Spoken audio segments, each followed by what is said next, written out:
Welcome to Empowered by AI, the podcast for women entrepreneurs ready to harness AI to take their businesses to the next level. I'm your host, Michelle Muncie Silva, founder of Innovative AI Studios. You may have left corporate life to start this entrepreneurial journey, but you don't have to go it alone.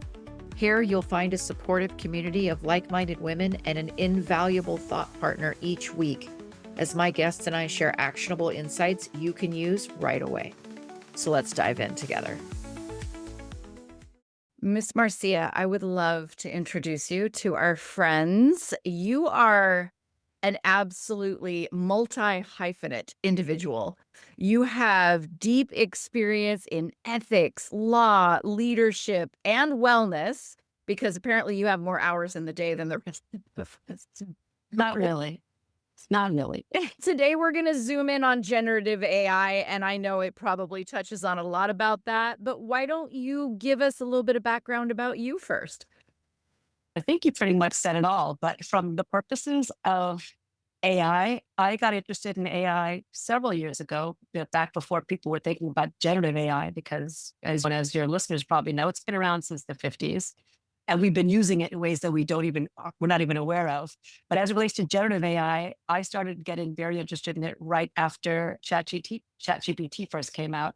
And I was asked to speak at a conference for Microsoft on technology and human rights, to do a keynote on that and a big conference they were having.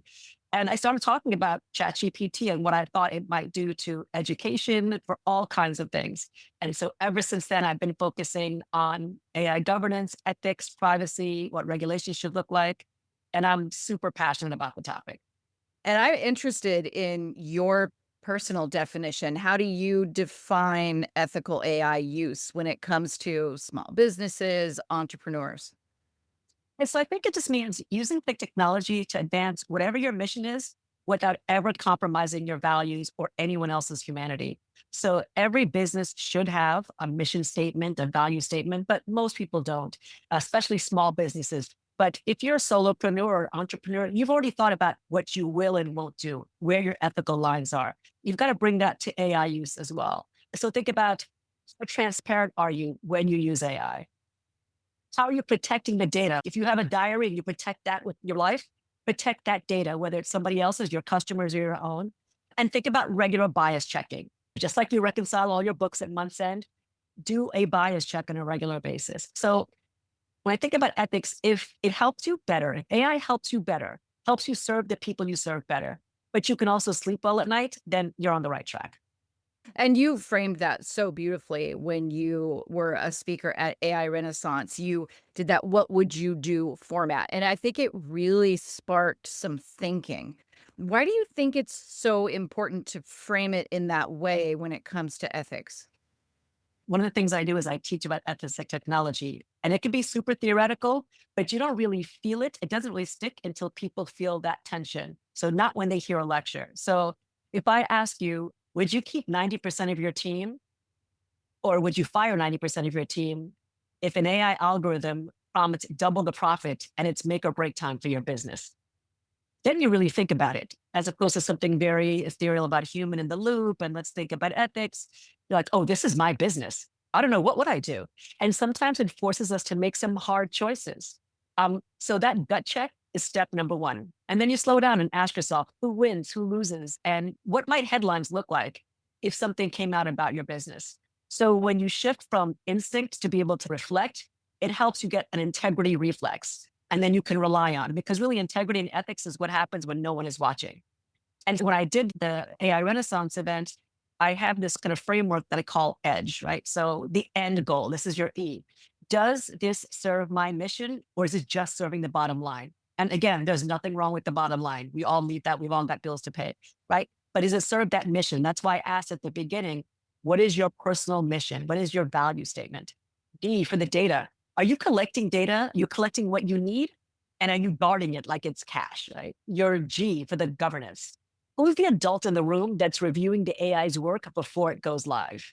And we're seeing, I mean, in my profession, we're seeing very big firms sending things out with citations that they didn't check. And you think they would know better. So if the big law firms are doing it, we've got to be, as solopreneurs and entrepreneurs, even better at it. And then E, what's that ethical impact? Who could be harmed even if you didn't intend to? And a lot of times we don't stop and think about those things. No, that's true. Having a framework like that is so vital. How do you think entrepreneurs can keep that in mind and balance that with wanting to be innovative with their AI So strategies? whenever I think about innovation, I think about things like design thinking, and it's another thing that I teach. So I love the concept of design thinking, especially for entrepreneurs. So think of ethics as a design element in your service or your product, right? So in design thinking, you start with empathizing. Start with the people, that your AI is going to touch, your customers, your employees, bystanders. You kind of map up what their hopes are and the potential harms. You also define in design thinking. So thinking about ethical user stories. For example, as a cash-strapped solopreneur, I need marketing copy that's bias-free so I don't alienate half of my audience. You ideate when you do design thinking. So brainstorm the features and the guardrails together. So think about, how can I hit this goal with less data, more transparency, or a human double check? Your prototype. So we talk about an MVP, a minimal viable product. Think about that minimum ethical viable product. So include audit logs, some kind of off switch, clear disclaimers right from version one of your product. And then you test, run some bias fire drills. Think about the end users and document what's breaking, and then you iterate. So for entrepreneurs or solopreneurs or business people who are used to design thinking, when they're trying to make their product or service better, you can turn it the same way with an ethical lens. And you've talked as well about the mental health impacts that digital technologies can have. And I'm really curious what as potential mental health risks associated with AI use and how do we even begin to mitigate that? So right now, everybody wants to look like an expert, and it is exhausting keeping up with everything. And people are anxious and they want to preserve their jobs. Many companies are going AI first. And a lot of times, solopreneurs and entrepreneurs, they also have a 9 to 5. So imagine you're dealing with your 9 to 5 and you're trying to start your business and you're trying to learn something new. And every 2.5 days, a new model comes out. It is exhausting. And our brains are not designed for this constant digital input. And then we multitask, which is a productivity myth because it actually slows down your thinking. So I try to think about it in terms of, there's a concept of system one and system two thinking. System one thinking, you're going super fast. System two thinking, you're slowing down. Sometimes we have to slow down when everything is really speeding up. So everybody that's listening to you that's interested in AI has gotten into the trap of falling down a rabbit hole. And you're looking at one thing, and then 4 hours later, you're realizing you haven't gone to the bathroom, you haven't eaten it, anything like that. So think about no AI after a certain time, just like with social media, just like with our phone. When you're doing heavy into AI work, rotate it with some kind of human creativity break, whether it's going outside, adult play, singing, dancing, something. It's actually going to help reset your brain so you can be more productive. Because I am also a neuroscience nerd, right? And then focus on one thing at a time. It's really easy to have on my Windows, I'll have ChatGPT, I'll have Claude, I'll have all these 6 different things open, and I'll go back and forth. It's really actually not pretty good for you because your brain is not really meant to multitask. It is a huge productivity myth. I think if you're feeling really overwhelmed, you got to pause and reframe and say, break it down into small chunks. I can manage this. And sometimes just breathing, taking a step away, just taking some deep breaths, surprisingly can be really good. It's good for your brain, and it's helpful to help reduce the stress and reduce that overwhelm, especially if your AI gets glitchy and you get frustrated like that. Yeah. You made me take a deep breath right now. Yeah. I do it all the time lately with this latest version of ChatGPT acting wonky. It's making me very frustrated. And that's the other problem from a mental health perspective. Right? I think some people like me that are kind of power users, we get frustrated when 2 years ago, I didn't even have this tool at my disposal. I would just do things myself. And Mhm. sometimes I get frustrated and I'm thinking, has this taken over? And I have to just step away for a few hours and do something else. Yeah, I love the idea of getting outside, stepping away, and just take a breath, reframe, walk away. You're not going to be throwing your computer across the room. That's not healthy. Exactly. Do you think, speaking of glitches in the machine, do you think that there's like specific prompts or questions that we need to have in our repertoire? We should be asking AI to stress test for bias, for fairness, for accuracy? Absolutely. And I've been playing around with some of these because I was doing another project and I wanted to see how things work out. So, for example, if I type in, I use different things. I want to say, give me a picture of a female law professor. It will never come up with a Black female law professor. Or just if you say law professor, it's almost always going to be a white male. It will very rarely be a female and it will never be a Black female. So we got to think about intersectional swaps. So maybe it's rerun this analysis for a 55-year-old Latina entrepreneur, a 30-year-old Black male founder, and a non-binary disabled business owner. Highlight any differences in the recommendations, right? You'll see that it will come. So if you put your query in and then you add these different intersectional groups in, you might get different information. That might show there's some unintended bias. You might say, give me two different outputs for the same business facts, one assuming the owner is a male and one assuming the owner is a female. Explain any differences. List the top 5 factors, get driving your recommendation and show the weight, the data source, and any demographic coverage gaps. So you want to think about these kinds of issues. Give me 3 realistic harm scenarios, financial, reputational, legal, that could arise if I follow this advice without human review, and rank them by severity. So these are the kinds of things you might stress test in a different way for your business, but you're going to put these things in. Who might be negatively impacted by this advice? And why is it my direct customer? And who isn't that my direct customer or employee that might be impacted?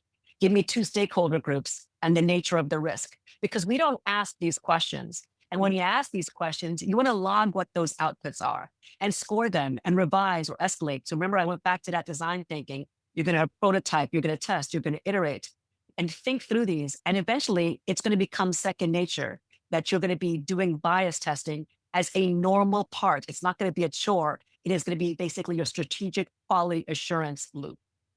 I absolutely love that. I imagine taking some of the questions that you just listed and developing a rubric of sorts. Absolutely. So if And you you're can connect it to an API, or connect it to whatever it is that you have, and you train whatever model you're using to say, I want you to start thinking through this lens, because again, we're training it all the time.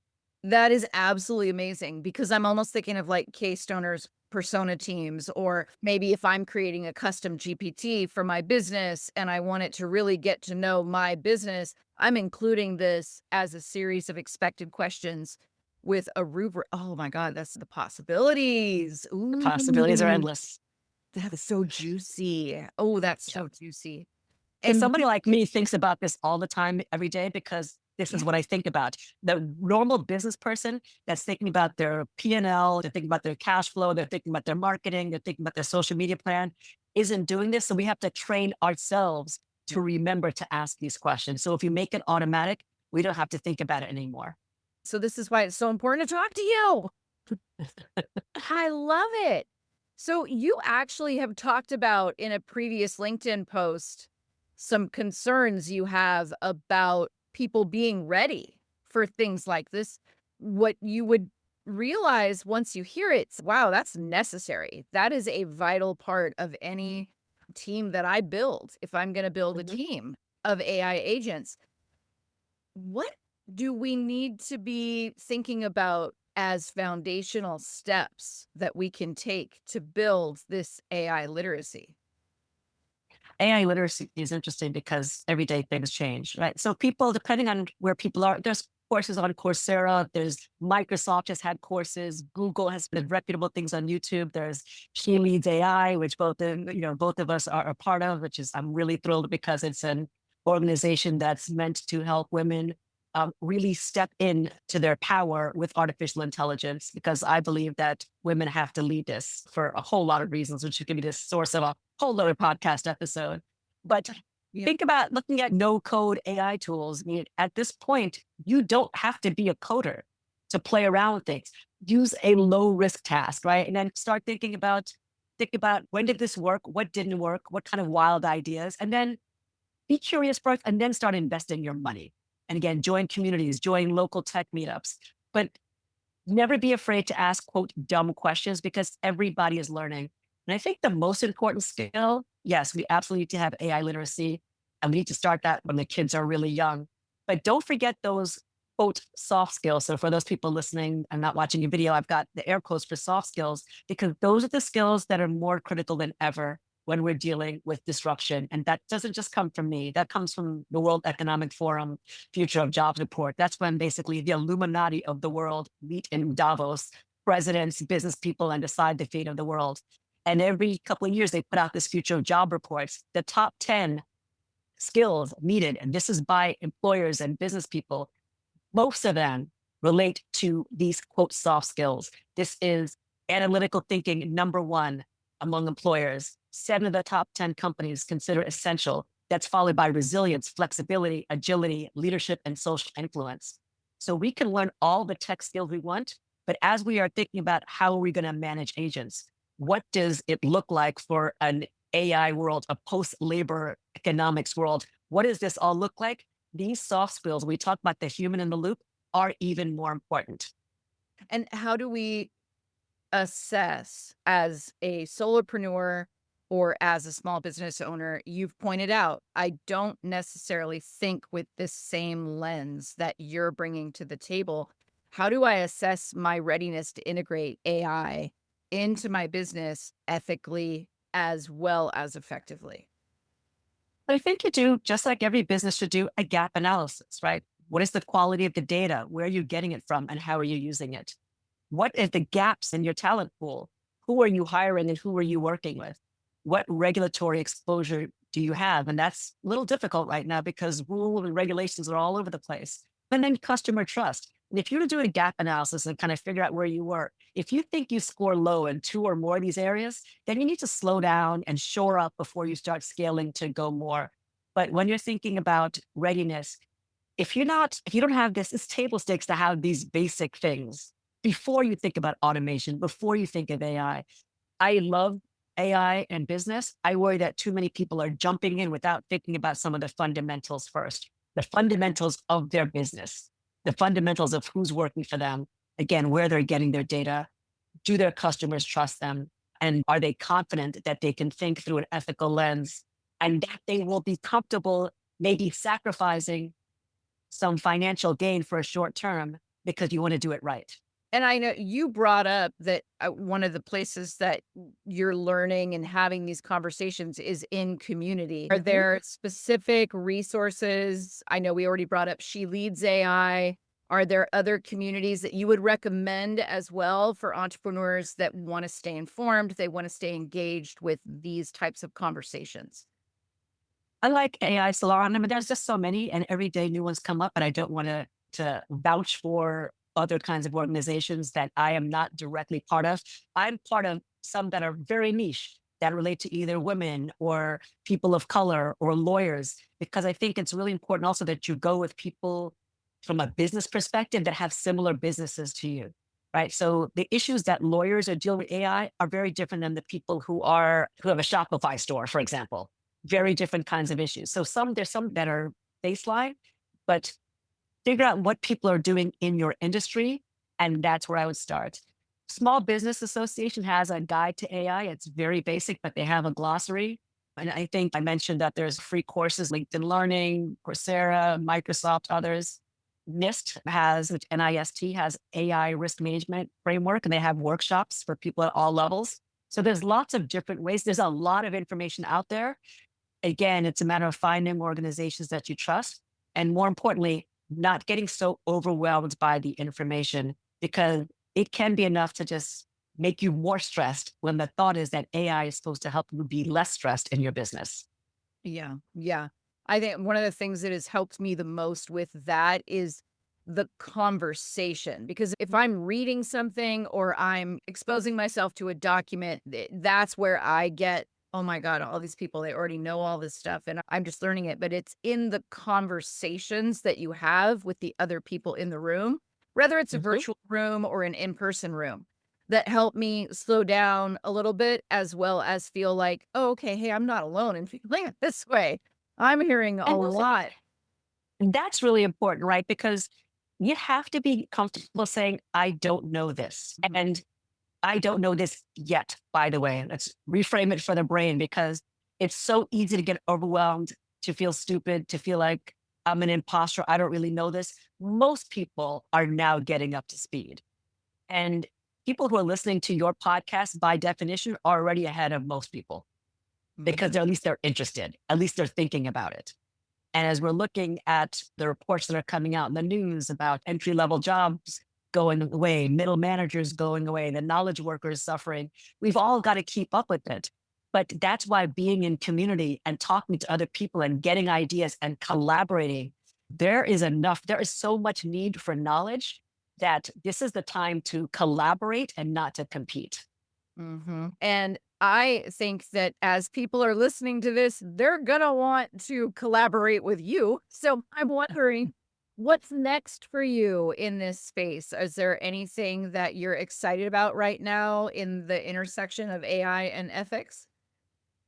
I'm also an employment lawyer by trade, and we talked about agents before, and there'll be swarms of super agents, and agents will be managing agents. All that means is that if these agents are acting like employees or supervisors or managers, then some law needs to think about it, right? How will employment law change? Can an agent harass a person? Can agents harass each other?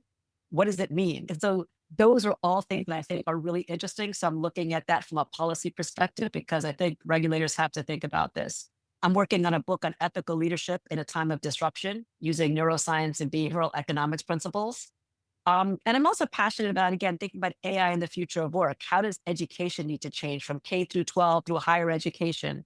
AI and human rights. We talk about community. Last night, I was as part of She Leads AI. There was a book club meeting, and we were talking about how AI might actually exacerbate poverty and make things worse for certain people in the global South.